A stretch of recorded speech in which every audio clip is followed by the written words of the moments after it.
Hey everybody. So normally I've been covering movies here that have mostly been released in theaters, but occasionally it is also my hope to be doing some stuff that was originally shown on television, not actual TV shows per se, just programs, individual programs, and to that end, I will be discussing the 1955 and 1956 telecasts of Peter Pan, both starring Mary Martin in the title role. One night, when Mr. and Mrs. Darling go to an office party and leave their three children home, Peter Pan, as I said, Mary Martin, comes through the window. He gives Wendy, John, and Michael a chance to fly away with him to Neverland. There, Wendy is asked to be the mother of the Lost Boys. Throughout their time in Neverland, they have a lot of adventures fighting Captain Hook, as played by Cyril Richards, and his pirates, while also befriending Tiger Lily and her band of Indians. Now, there are a few things I should note here.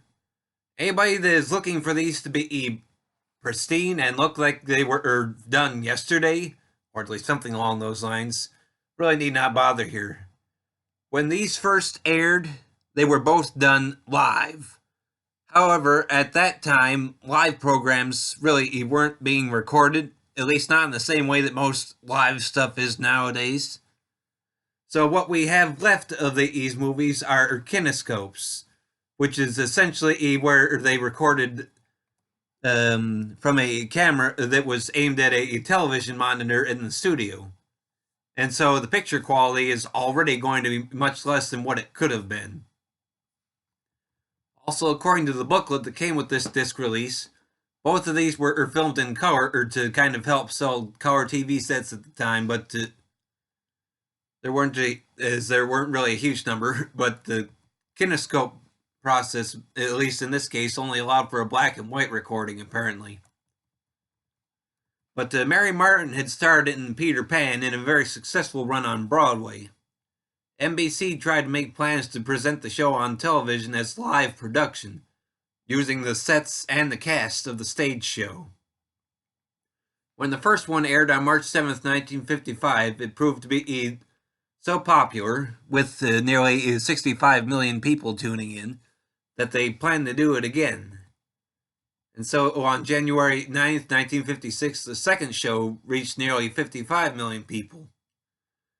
Since they were both live, and not really recorded outside of the kinescope, plans were made for yet another.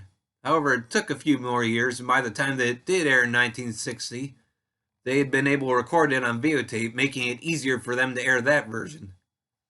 However, in the minds of most who have seen it, the earlier two versions are to be considered to be better, even if what we have left of them is only in black and white. And I do agree, these are pretty good, and I'll take them over the more recent Peter Pan live any day of the week, easily.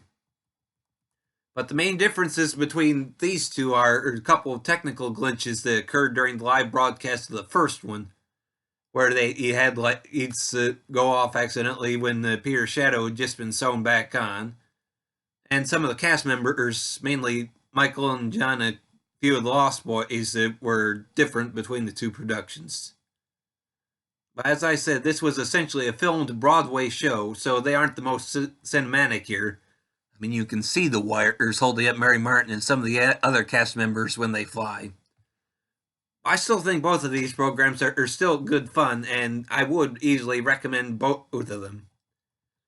Both of these have been made available on Blu-ray by Video Artists International, or VAI.